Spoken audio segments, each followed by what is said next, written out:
السلام عليكم ورحمة الله وبركاته كلانتي wanaagsan asxaabay meel kastood naga daawanaysaan kusoo dhawaada mar kale iyo mid ka mid ah barnaamijyadaan idinku tala galnay waa barnaamijkii labaad maanta oo arbacaan idin soo gudbinayno taariikhduna waa 29 abriil sanadka 2026 wararkii ugu waaweynaa ee soo dhacay tan iyo intaynu kala maqnaynayno barnaamijka ku faahfaahinayna booliiska magaalada London ayaa sheegay nin Torrey ku hubaysan in uu Torrey la dhexgalay oo la dhacay yahuudda ku nool magaalada London oo nagta ka saaray booliisku waxay ku tilmaameen weerar argagixisay inuu ahaa hadaba sida uu weerarka u dhacay oo warar kala duwan ay ka soo baxayaan ra'iisul wasaaraha wadankan oo cambaareeyay sida xaaladda London ay tahay markii weerar ku dhacay kadib yahuudda ku nool London oo walwal fara badan uu soo food saaray hadaba warbixinadaas wixii warbaahintu ay ka yiraahdeen ayaynu barnaamijka ku faaqidi doonaa waxa soo kale barnaamijkan idinku soo gudbin doonaa wararkii ugu dambeeyay Hormuz oo la sheegayo maraakiib cusub inay ka gudbeen xaaladda waa sidee waan idin hayaa duulimaadyada gudaha oo la fasaxay eeraboorada Iiraan qaar kamid ah hadaba Iiraan kalsooni intee leeg ayay ku qabtaa in Mareykanku aanu ku dhicin inuu mar kale soo weeraro wararkaas aynu barnaamijkeena labaad ku faahfaahinayna inta aan ku jirnana wixii soo kordha warar ku soo dhawaada barnaamijkeena labaad maanta waa arbaco taariikhduna waa 29 abriil hadaba barnaamijka waa kii labaad waxaynu ku soo qaadanaynaa wararkii ugu waaweynaa ee soo kordhay intaynu kala maqnayn hadaba barnaamijka waxaynu ku bilaabaynaa weerar ayaa la sheegay sida booliiska magaalada London ay xaqiijiyeen in lagu qaaday dadka yahuudda ah ee ku nool qaybo kamid ah magaalada London nin Torrey ku hubaysan ayaa nagta kaga saaray yahuud waxaana la sheegay in weerarkaasi uu ahaa mid argagixisa sida warbaahintu ay qoreen ra'iisul wasaaraha wadankan ayaa si kulul u cambaareeyay weerarkaas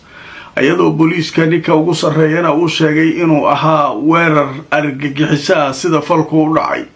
hadaba ninkan imisa ayuu nagta ka saaray yahuuda asagu si hadda xaalkiisu halkuu ku dambeeya warbixinadaas ayaynu barnaamijkeena ku bilaabaynaa hadaba Maxamed Nuur Qalimow oo ah falanqeeye siyaasadda arrimaha caalamka ka faalooda ayaa wuxuu ku sugan yahay meel ku dhow goobta weerarku uu ka dhacay ee la yiraahdo Golders Green magaalada London Qalimow may maqlaysaa haddii aad maqlaysid marka hore waxaad noo sharaxdaa sida ay wax u dhaceen Assalaamu alaykum nadaara waa run ahaantii xaafad kamid ah magaalada London ayaa maanta waxaa loo geystay dhaawacyo mindi ah laba qof oo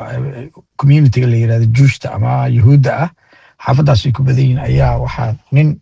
mindiyo wata ayaa wuxuu dhaawac u geystay laba qofood inkastoo leemid saddexaadna uu jiraa laakiin labadan ayaa ugu daran oo booliiskana ay ka soo gaareen waayahan run ahaantii xataa dhowr week ka hor waxaa jirtay meelo kaleeto iyagu ay leeyihiin oo synagogue ay yaqaanaan ama meelaha ay wax ku caabudaan meelo u dhow iyo gudaheeda wax lagu yeelay meelo caafimaad iyagu leeyahay marka waayahan sida dagaaladan Gaza iyo dhulkaas ay dagaalada uga qarxeenba waayahan target ay ahaayeen marba meel ayaa oo iyagu leeyihiin ama dad iyaga ayaa wax loo geysan jiray marka maanta ugu dambeysay halkaas ayaa maaragtay dadkaas wax loogu geystay وحافظ جوش كبدينهن أما يهود ذاتك يهودا قصدوا بوليسكو مردمو كسو بحي ننكنا كدي مركي بوليسكو إلا تعالين قصدوا بوليسكو ودكا ونان هو إسنين أيا مركي دنبا مركي آد ولاد دقالمين لكن قبشيس آد كاتي أي وحي لدعين قرق اللي إلى استانغان أو أمد كورنتا أما إلكتريك أو هدي لقو لفتو ميركي كاد تقاي أما عدعيسيد مدى قابن kaas ay ku qabteen markaas oo sidaas ay u suurta gashay inay maaragtay ay arrestareeyaan oo ay u qaadaan police stationka su'aasha kale ee aan ku weydiinayo Maxamed Nuur Qalimow maadaama aad ka ag dhowdahay meesha ay wax ka dhaceen dawladda iyo hay'adaha ammaanku ilaa hadda maxay wara oo arinkan ay ka soo saareen ugu dambeyntii Qalimow waxaan ku weydiinayaa sidee markaa xaaladu tahay jawiga guud deegaanka weerarku ka dhacay Golders Green iyo meelaha ku dhow waa sidee ها حقيقة نظارة وحالته هذا هو دقنتها ماشنا بوليس بدر هي اللي اريا داس نورث لندن جولدنز جرين kuwa maaragtay uniformka wata booliiska iyo kuwa aan wadanba dhalcadka loo yaqaano run ahaantii aagaas oo dhan yani dawladda xoog weyn ay saartay si ammaankooda loo ilaaliyo meelo badan oo magaalada ka degan yihiin iyo waxa lagu xoojiyay booliis badan iyo nimanka ammaanka u qaabilsan haday noqon lahayd kuwa uniformka wata booliiska iyo kuwa aan wadan muqaabaraadka ama ay Soomaalidu u yaqaanaan ama dhalcadka ama intelligence-ka marka in badan oo community-kaas ayaa dawladdu aad u ilaalisaa sida waayahan ay target-ka u noqdeen taasoo ka soo bilaabtay markii Falastiin iyo Gaza iyo dhibaatooyinkaas dagaaladaas ay bilowdeen dad badan ayaa cadow ku noqday oo dadka Juushka ah ama Yahuudda ah aad u target gareeyay meelaha wax ku caabudaan iyo watahay aad iyo aad ayuu mahadsan yahay kaasi wuxuu ahaa Maxamed Nuur Qalimow oo ah falanqeeye akhbaaraadka iyo siyaasadda caalamka ka faalooda wuxuuna ku sugan yahay goobta weerarku ka dhacay meel ku dhow Golders Green magaalada London toos ayuu noogu waramayay waa mahadsan tahay Qalimow hadaba wuxuu warar arrimahan ka soo kordhana waan idin la socodsiin doonaa qodobka labaad ee barnaamijkeena waxaynu ku faaqidaynaa wararkii ugu dambeeyay xaaladda marinbiyoodka Hormuz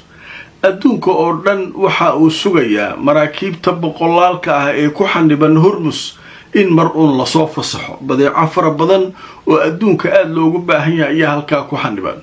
haddaba 24 saac 8 iyo 6 iyo waxbay fasaxaysaa Iiraan dawladda ay saaxiib tahay oo la soo hadla adiga gudub adiga gudba inta kale wali halkaas ku xanibayeen haddaba shalay marka waxaan sheegnay saacadan oo kale 24 saac ee la soo dhaafay 8 markab inay gudbeen haddana waxaa la soo saaray warbixintii xilligan looga hadlayay waxa gudbay Hormuz 24 saac shalay ilaa maantay aan idin hadlayno inta u dhaxaysa inta ay Iiraan fasaxday haddaba markaan idin tusoo wararkii ugu dambeeyay sheekadaas waxa leeyahay wakaaladda wararka ee Reuters waxay qoraysaa 6 kamida maraakiib 6 markab ayaa ka gudbay marinbiyoodka Hormuz 24 saac ee la soo dhaafay sida ay qortay goordhaweyd wakaaladda wararka ee Reuters bayaan rasmi ah oo laga helay dhanka maraakiibta hay'adaha qaabilsan shixnadaha qaada waxay sheegeen 6 markab inay markaa ka gudbeen marinbiyoodka Hormuz 24 saac ee la soo dhaafay way marka halka marka waxa ka muuqanaya in maartay wali cidii la rabo ay tartiib u gudbayso marinbiyoodku aanu wada xirnayn gabi ahaanba shalay Japan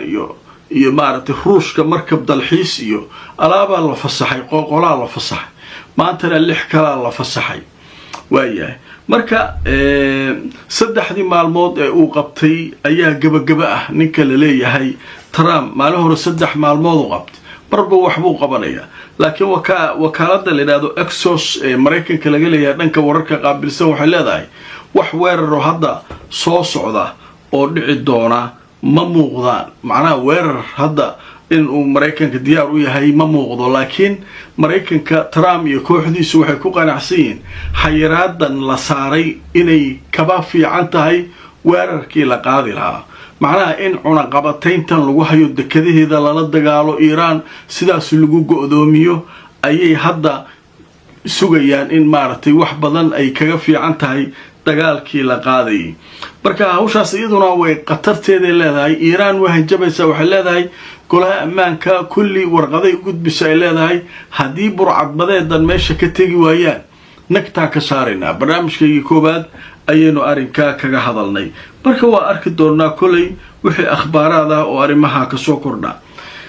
dhanka kale wararka cusub ee Iiraan ka imaanaya waxay sheegayaan in Iiraan ay furtay eraboorradeeda waliba ay u fasaxday rixlaad gudaha ah safarro gudaha ah